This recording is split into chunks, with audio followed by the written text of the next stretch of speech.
Smokin'!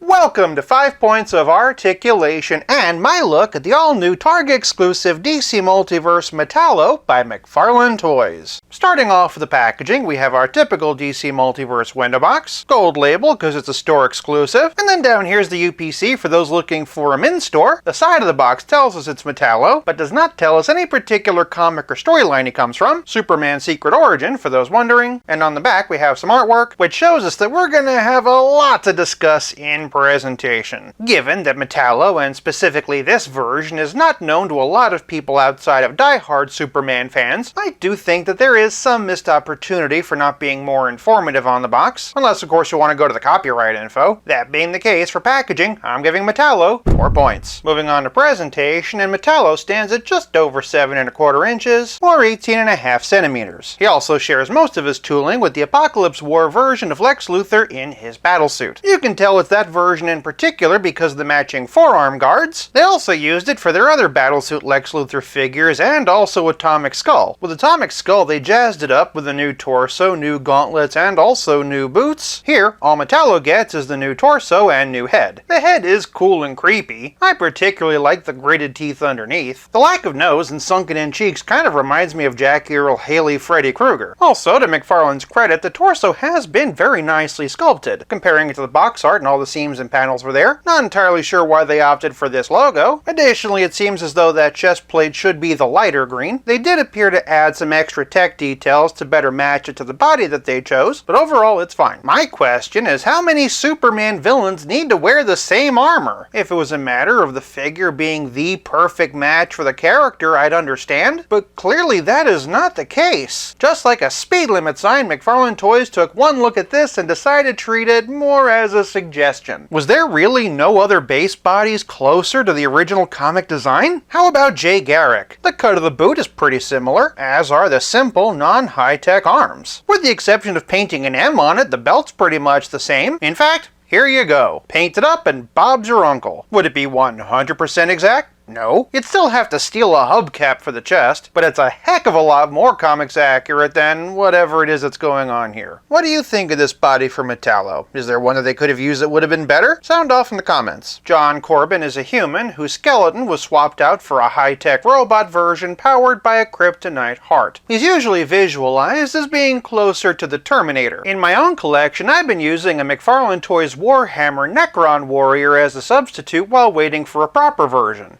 Strictly speaking, this is a proper version, just not the version I was hoping for, and especially not with so much inaccurate reuse. For presentation, I'm giving Metallo 3 points. If you're enjoying this video so far, do me a favor and give it a like. It's a small thing, but it really helps. Moving on to Poseability, and while I do maintain that this body isn't appropriate for this character, it is still at least pretty well articulated. Working our way from top to bottom, and John Corbin's head is on a dumbbell joint. Hey, you can look up this high to see Superman soaring towards him, and then down this far as Superman grovels at his feet thanks to his kryptonite power source. Metallo has a very impressive amount of tilt, which adds to the creepiness, and of course can look all the way around. Moving down, and Metallo can raise his arm over 90 degrees, which is always nice to see. He's also got a nice wibbly-wobbly rotator cuff, and also has full rotation. Traveling down the arm, and Corbin has bicep swivel, double-jointed elbow with an incredible bend, and McFarlane-style wrist balls that can swivel and hinge either up and down or side to side. Moving to the middle, and Metallo has a diaphragm joint and a dumbbell waist. He can arch back this far, which is more than serviceable, but cannot hunch forward whatsoever. He does, however, get a very nice amount of tilt and also twist. Below the bright green belt, Metallo has the typical McFarlane hips. He can kick 90 degrees and get a perfect split, and while I know it'll never replace a thigh cut, I am still very impressed with the amount of twist he has in the hip. Moving down, and Metallo has double jointed knees with a pretty deep bend considering how chunky the boots are. He also has toe articulation and ankle balls that can swivel, hinge, and like John Corbin, from a normal man to a kryptonite infused cyborg,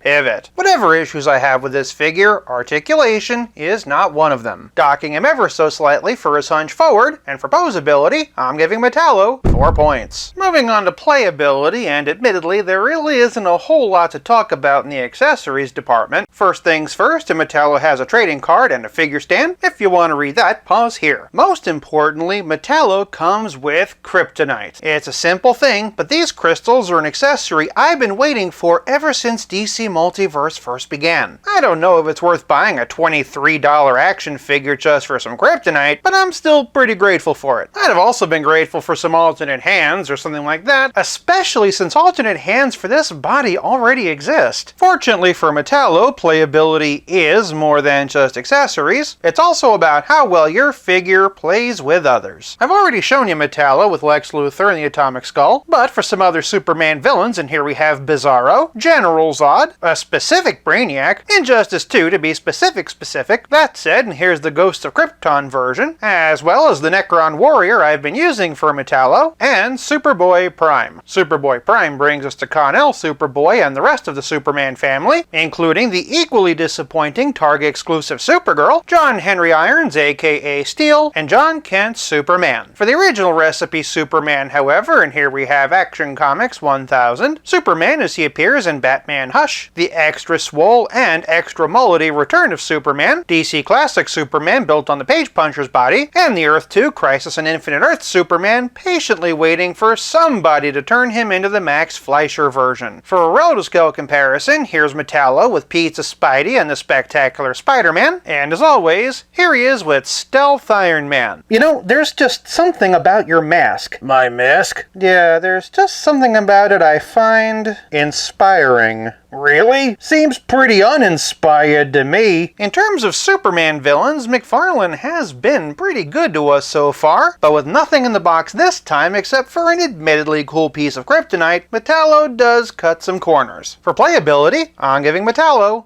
4 points. This leaves us with nothing left to discuss but the price. Similar to the Rookie and Mr. Bloom we just looked at, Metallo is a Target exclusive, and he retails for $22.99. If I've said it once, I've said it 1,000 times that these are the most frustrating kinds of exclusives. Unique characters necessary for the collection made that much more difficult to get. I can't pretend that there aren't parts of this figure that I like, but between the lazy reuse, limited accessories, and limited availability, this Target exclusive really missed the mark. For price, I'm giving Metallo 3 points, averaging out to a final total of 3.6 out of 5. For more videos, check out one of these. Until next time, play nice and have fun.